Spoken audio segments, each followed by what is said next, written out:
Yes, good morning all. So today we will start from this. The people living in coastal area. हैं जो लोग coastal areas में रहते हैं। Coastal areas का मतलब है समुद्र के किनारों पर जो लोग रहते हैं ना, वो एक अलग सा ही इंटरेस्टिंग सा फिनोमिना एक्सपीरियंस करते हैं दिन के टाइम में। लैंड जो है, अब हमारे पास ये चीज़ बहुत इंपॉर्टेंट है, बहुत बहुत इंपॉर्टेंट है, बहुत एग्जाम में आता है। This is very important. आपने कुछ किया हो ना किया हो उस चैप्टर में, ये ज़रूर अच्छे से करिए। दिन के टाइम में क्या होता है कि लैंड जो है वो पानी से ज़्यादा, देखिए क्या है ना, कोस्टल एरियाज का मतलब है यहाँ पर ओशन है एक तरफ, और फिर इधर क्या है, लोगों के घर है, हाउसेस हैं, घर बने हुए हैं बीचेस पे। तो इसमें क्या होता है, दिन के टाइम जो लैंड है ना वो हीट होता है, gets heated faster than water. मतलब ज़मीन ना पानी के कंपैरिजन में जल्दी गर्म हो जाती है दिन के टाइम में।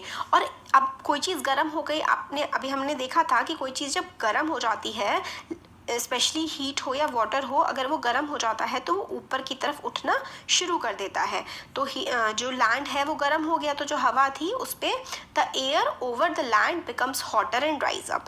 तो हवा गर्म हो गई, गर्म होने के बाद वो ऊपर की तरफ उठने लगती है। फिर cooler air from the sea rushes towards in the land to takes its place. तो अब यहाँ पे क्या था, सी की जो ठंडी हवा थी और यहाँ से गर्म हवा ऊपर की तरफ उठ गई, तो सी की ठंडी ठंडी जो हवा थी ना, वो यहाँ पे जो खालीपन रह गया था वो सी की हवा आकर के भर देती है। और क्योंकि ये हवा सी से चली है, इसको हम इसलिए सी ब्रीज कहते हैं। तो the cooler air from the sea rushes in towards the land to takes its place. ठीक है, the warm air from the land moves towards the sea to complete the cycle. This is known as sea breeze. तो यही है कि यहाँ पे land था, ये लैंड था और ये था सी। ठीक है, यहाँ पे क्या था, दिन के टाइम में जब सूरज निकल रहा होता है तो लैंड क्या हो जाता है, हॉट, और सी थोड़ा, आप कोल्ड समझिए, सी थोड़ा ठंडा रहता है। अब हॉट हो गया, गर्म हो गया, तो ज़मीन क्या हो गई, गर्म हो गई। तो इसके ऊपर जो हवा है ना, हवा वो गर्म होने के बाद, आपको ये याद रखना है कि हमेशा एयर हीटअप होने के बाद, गर्म होने के बाद वो हल्की हो जाती है और वो ऊपर उठ जाती है। हवा गर्म होने के बाद ऊपर की तरफ उठती है, तो हवा ऊपर की तरफ उठ गई। अब हवा ऊपर उठ गई तो यहाँ तो खाली बच गया। तो ये जो ठंडी हवा थी ना सी के पास, ये यहाँ आ गई, और क्योंकि ये सी से आई है ठंडी हवा, इसीलिए हम इसको सी ब्रीज कहते हैं। और ये साइकिल जो है ना चलती रहती है, इसलिए लैंड जो है वो दिन के टाइम आप समुद्र के किनारे घूमेंगे तो थोड़ी आपको ठंडी ठंडी हवा लगती है। To receive the cooler sea breeze, और ये ठंडी हवा को रिसीव करने के लिए जो कोस्टल एरिया में घर होते हैं ना, वो सी की तरफ मुंह करके खिड़की बना देते हैं। अब रात में ये प्रोसेस जो है वो उल्टा हो जाता है। क्यों? क्योंकि रात में चंदा मामा आ जाते हैं हमारे, वो तो ठंडी देते हैं। तो लैंड जो है ना वो ज़्यादा जल्दी ठंडा हो जाता है एज कम्पेयर टू वाटर, क्योंकि गर्म भी जल्दी होता है लैंड और ठंडा भी होता है।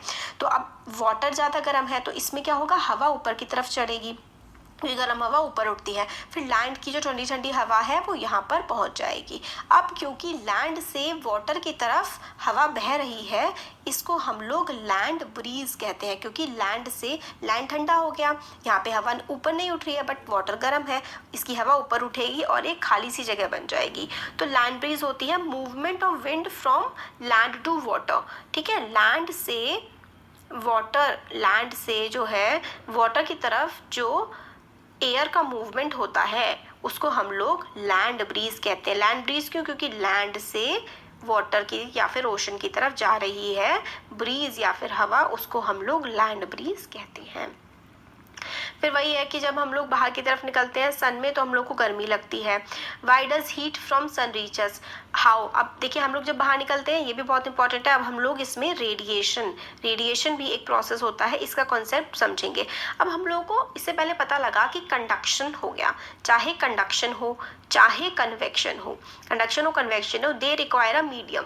कंडक्शन और कन्वेक्शन को ना एक मीडियम की ज़रूरत होती है, जैसे कि एयर हो गया, वाटर हो गया, कुछ भी हो, या फिर सॉलिड हो गया, इन लोगों को मीडियम की ज़रूरत पड़ती है। मीडियम मतलब ऐसी कोई चीज़ चाहिए होती है जिसमें से ये पास कर पाए। बट रेडिएशन ऐसी चीज़ है जिसको किसी मीडियम की, ये तो हमने लैंड ब्रीज, डे टाइम समुंदर से घरों की तरफ आवाज आती है और रात में घरों से समुंदर की तरफ आवाज आती है, यही लैंड ब्रीज और सी ब्रीज होता है, इसका एग्जांपल है। तो सन से जो हीट रेज आ रही होती है ना, वो पता क्या होता है, हमें लग रहा है कि यहाँ पे हमारे आसपास तो हवा है, बट अर्थ के ऊपर जो एटमॉस्फेयर है, ऊपर जाते सन के पास ना स्पेस में कोई भी हवा नहीं है। No air in the space, space में हवा नहीं है, बट हम लोगों के पास सूरज की रोशनी पहुंच रही है, तो इस प्रोसेस को हम रेडिएशन कहते हैं। तो उसका देखिए, the transfer of heat bye radiation does not require any medium. Transfer radiation से जब हो रहा होता है हीट का, तो किसी मीडियम की जरूरत नहीं होती। It can tech space what ever a medium is present और नॉट, चाहे प्रेजेंट हो मीडियम, चाहे मीडियम ना प्रेजेंट हो, बट जो हवा है ना वो तो आराम से, एयर आराम से ट्रेवल कर सकती है रेडिएशन की हेल्प से।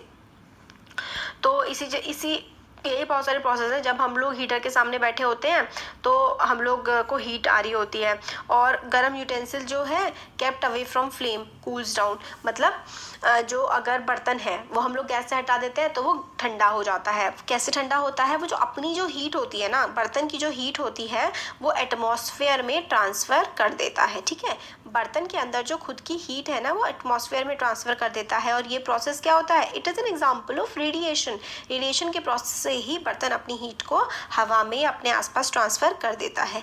सारी की सारी हॉट बॉडीज़ जो है ना वो हीट रेडिएट करती हैं। जितनी भी गर्म बॉडी हैं वो हीट रेडिएट करती हैं, अपनी हीट निकाल करके वो एटमॉस्फेयर में फैला देती हैं। और कुछ हीट जो है वो जैसे कि कुछ हीट रिफ्लेक्ट हो जाती है, कुछ हीट इधर उधर ट्रांसमिट हो जाती है, कुछ हीट जो है हम लोग एब्जॉर्ब भी कर लेते हैं। जैसे कि सनरेज आ रही है तो कुछ हीट हम उसकी एब्जॉर्ब करते हैं, कुछ हम अपनी बॉडी से वापस भेज देते हैं, ठीक है। तो इस तरीके से हीट चलती है। अब kinds of clothes we wear in summer, तो बहुत सिंपल है। समर के टाइम में हम लोग कॉटन के क्लोथ्स क्यों पहनते हैं? क्योंकि कॉटन जो है वो हीट को एब्जॉर्ब नहीं करता है, कॉटन। और हम लोग समर में क्या करते हैं? समर के टाइम में हम लोग डार्क कलर क्लोथ नहीं पहनते हैं। डार्क कलर क्लोथ जो हैं वो ज़्यादा हीट को एब्जॉर्ब करते हैं। जो गहरे रंग के कपड़े होते हैं जैसे black, dark brown, dark purple, है ना, ये सारे के सारे जो होते हैं ना, डार्क सरफेस जो होता है वो absorb more heat, and therefore we feel comfortable with dark colour clothes in winter. इसलिए हम लोग डार्क कलर के क्लोथ सर्दियों में पहनते हैं क्योंकि वो हीट को एब्जॉर्ब करता है, और लाइट कलर के क्लोथ्स हम लोग समर्स में पहनते हैं क्योंकि वो हीट को रिफ्लेक्ट करता है।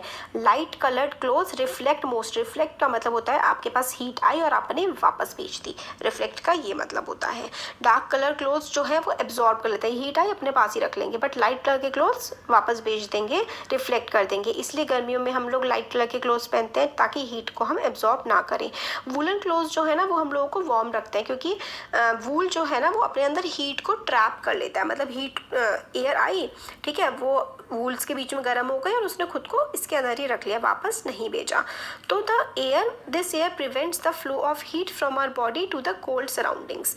तो जो वूल होता है ना वो पुअर कंडक्टर ऑफ हीट होता है।